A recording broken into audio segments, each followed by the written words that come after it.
தமிழீழம் கேட்டோம், சமஸ்தி கேட்டோம், கடைசியாக வடக்குக்கு ஆஸ்வதிக்கிறதுக்கு கையொத்துறோம்.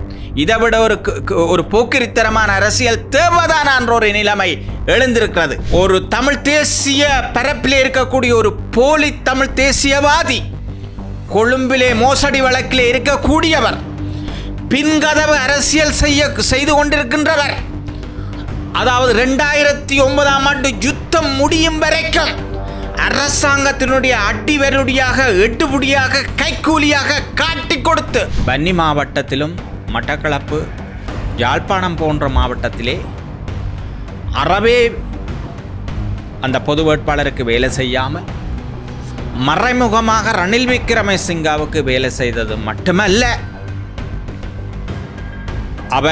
அவர்களும் இன்னும் பலரும் அரசாங்கத்துக்கு சோரம் போய் பொது வேட்பாளருக்கு துரோகம் செய்த விவகாரம். நான் முன்னாள் வடக்கு மாகாண சபை உறுப்பினர் விந்தன் கனகரட்னம் நேற்று முன்தினம் இலங்கை தமிழரசு கட்சியிலே ஒரு ஆயுள் கால உறுப்பினராக என்னை இணைத்து கொண்டுள்ளேன். அதற்கான காரணம்,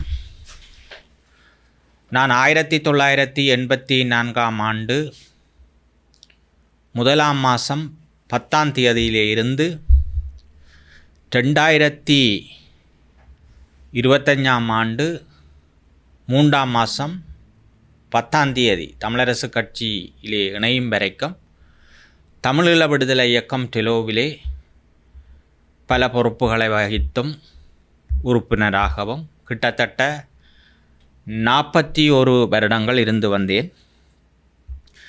அந்த சூழ்நிலையிலே நடந்து முடிந்த ஜனாதிபதி தேர்தலிலே ஜனநாயக தமிழ் தேசிய கூட்டணி சங்கு சின்னத்திலே போட்டியிட்ட திருவாளர் அரியநேந்திரன் அவர்களுக்கு நான் முழுமையாக வேலை செய்தேன். அந்த வகையிலே நான் சார்ந்த கட்சி வன்னி மாவட்டத்திலும் மட்டக்களப்பு யாழ்ப்பாணம் போன்ற மாவட்டத்திலே அறவே அந்த பொது வேட்பாளருக்கு வேலை செய்யாமல் மறைமுகமாக ரணில் விக்ரமசிங்காவுக்கு வேலை செய்தது மட்டுமல்ல,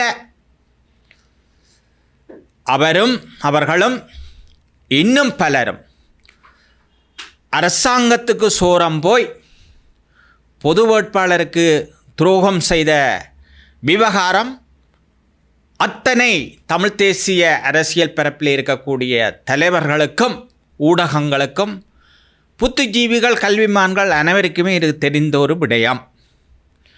அது மட்டுமல்ல, அந்த ஜனாதிபதி தேர்தலிலே அவர்கள் ரணிலுக்கு மறைமுகமாக ஆதரவு தெரிவித்ததற்கு கையூட்டாக அவர்களுக்கு கொடுக்கப்பட்ட தொகை அபிவிருத்தி எனும் பேரிலே, அதாவது சர்வதேச நாணய நிதியம் கொடுத்த நிதியிலே இவர்களுக்கு கையூட்டாக தேர்தல் காலத்திலே அபிவிருத்தி என்றும் பேரிலே கொடுக்கப்பட்ட பணத்தினுடைய தொகையினுடைய விவகாரம் இங்கே இருக்கின்றது. ஆவணம் என் கைவசம் இருக்கின்றது. இது ஒரு காட்டி கொடுப்புக்கு ஒரு அத்தாட்சி.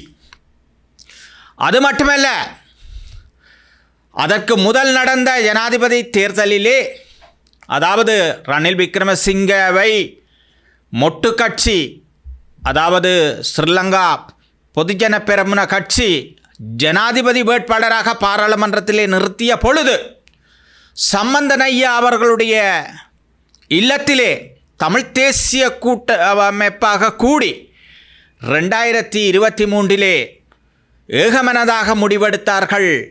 சஜித் பிரேமதாசா தலைமையிலே வந்த டல்லஸ் அழகப்பெருமாளை ஆதரிப்பதாக தீர்மானித்தார்கள். ஆனால் பின்பு குத்துக்கரணம் அடித்து மறைமுகமாக பல கோடி ரூபாய் பெற்றுக்கொண்டு ரணில் விக்ரமசிங்காவை சந்தித்து ஆதரவு தெரிவித்திருந்தார்கள். அதோடு வாக்கும் அளித்திருந்தார்கள். அதற்கு நன்றி தெரிவித்திருந்தார் அவர்களை அழைத்து ரணில் விக்ரமசிங்கா அவர்கள். அதே போல் அந்த கட்சியிலே அமைச்சராக இருந்த கரின் பெனாண்டா அவர்கள் கூட நன்றி பாராட்டியிருந்தார். இவர்கள் கூட அவர்களுக்கு வாழ்த்து தெரிவித்தார்கள், குசலம் விசாரித்தார்கள். அதற்கான ஆவணமும் எங்களிடம் இருக்கின்றது. அது மட்டுமல்ல, அந்த சந்தர்ப்பத்திலே அமெரிக்காவிலே இருந்த பசில் ராஜபக்ச கொழும்பு வந்து ஒரு தமிழ் தேசிய பரப்பிலே இருக்கக்கூடிய ஒரு போலி தமிழ் தேசியவாதி, கொழும்பிலே மோசடி வழக்கிலே இருக்கக்கூடியவர், பின்கதவு அரசியல் செய்து கொண்டிருக்கின்றவர். அதாவது 2009ஆம் ஆண்டு யுத்தம் முடியும் வரைக்கும் அரசாங்கத்தினுடைய அடிவருடியாக எடுபடியாக கைக்கூலியாக காட்டி கொடுத்து வன்னியிலே இத்தனை ஆயிரம் மக்கள் கொல்லப்படுவதற்கும் கோடான கோடி சொத்துக்கள் அளிக்கப்படுவதற்கும் இன்றைக்கு வீதியிலே எங்கள் தாய்மார்கள் கண்ணீர் வடிப்பதற்கும் காரணமாக இருந்த ஒரு எட்டப்பன் ஒருவன் ஒரு பின்கதவு டீல் அரசியல்வாதியாக உள்ளே நுழைந்து அவனோடு பசில் ராஜபக்ச அவர்கள் பேசி நாடாளுமன்ற உறுப்பினர்களை விலக்கு வாங்கி ஒருதனுக்கு 10 கோடி ரூபாய் வரைக்கும் கொடுத்து ஆதரவை பெற்றார்கள். அந்த ஆவணம் என்னிடம் இருக்கின்றது. நான் உங்களுக்கு முடிய காட்டுகின்றேன். இது இவ்வாறு இருக்க, ஜனாதிபதி தேர்தலிலே அப்படியாக ஒரு கையூட்டு மீண்டும் அந்த சங்கு சின்னத்திலே பாராளுமன்ற தேர்தலை சந்தித்த பொழுது அந்த சங்கு கூட்டமைப்புகளில் இருக்கக்கூடியவர்கள், தென்னிலங்கையிலே இருக்கக்கூடிய தமிழ்நாட்டிலே பல திரைப்படங்களை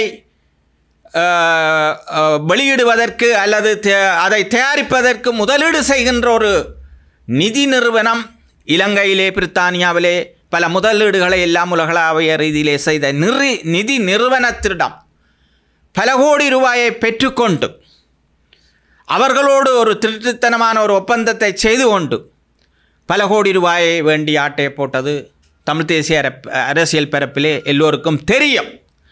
அது மட்டுமல்ல, நான் சார்ந்த கட்சி தமிழீழ விடுதலை இயக்கமாக இருக்கின்ற பொழுது, அதாவது 159 பாராளுமன்ற உறுப்பினர்களை கொண்ட ஜனதா விமுக்தி பெரமுன கட்சி 1983 கலவரத்திலே 3000 பேர் கொல்லப்படுவதற்கு காரணமாக இருந்த கட்சி, எங்களுடைய தமிழ் இனக்கலவரத்திலே 3000 பேரை கொன்றொழிப்பதற்கு அவர்கள் வீதியிலே இறங்கி எங்கள் மக்களை வெட்டி கொன்று கற்பழித்து அவர்கள் எங்களுடைய சொத்துக்கள் எல்லாம் அளித்த கட்சி. அந்த கட்சி 2006ஆம் ஆண்டு வடக்கையும் கிழக்கையும் பிரிக்க வேண்டுமென்று இதே ஜனாதிபதி அத்தோடு டில்வின் சில்வா, விமல் வீரவன்ச போன்ற அவர்கள் எல்லாரும் இணைந்து ஒன்றாக வடக்கு கிழக்கை 2ஆக பிளந்தறிந்த கட்சிக்கு இந்த வரவு செலவு திட்டத்திலே ஒரு தமிழ் நாடாளுமன்ற உறுப்பினர் வன்னி மாவட்டத்திலிருந்து தேசியம் பேசுகின்ற ஒரு எம்பி வாக்களித்திருக்கின்றார். ஏன் வாக்களித்தார்? அவர்கள் அரசியல் கைதிகளை விடுதலை செய்தார்களா அல்லது காணாமல் போனவர்களை கண்டுபிடித்து கொடுத்தார்களா அல்லது இந்த நில ஆக்கிரமிப்புகளை நிறுத்தி கொண்டார்களா, பயங்கரவாத தடை சட்டத்தை நீக்கினார்களா அல்லது அவர்களுடைய தேர்தல் விஞ்ஞாபனத்திலே இணைந்த வடகிழக்கு மாகாணத்திலே ஒரு சுயாட்சியை தருவோம், ஒரு சமஷ்டி கோட்பாட்டின் அடிப்படையிலே ஐக்கிய இலங்கைக்கு ஒரு தீர்வை தருவோம் என்று பாராளுமன்ற தேர்தலிலும் சரி ஜனாதிபதி தேர்தலிலும் சரி தங்கள் தேர்தல் விஞ்ஞாபனத்திலே சொன்னார்களா? இல்லை. அவர்கள் சொன்னது வடக்குக்கு கூடுதலான நிதியை தந்திருக்கின்றோம் என்பதற்காக நாங்கள் வாக்களித்தோம். வெக்கக்கேடு. தமிழீழம் கேட்டோம், சமஷ்டி கேட்டோம், கடைசியாக வடக்குக்கு காசு ஒதுக்கினதுக்கு கையொத்துறோம். இதை விட ஒரு போக்கிரித்தனமான அரசியல் தேவைதான என்ற ஒரு நிலைமை எழுந்திருக்கிறது.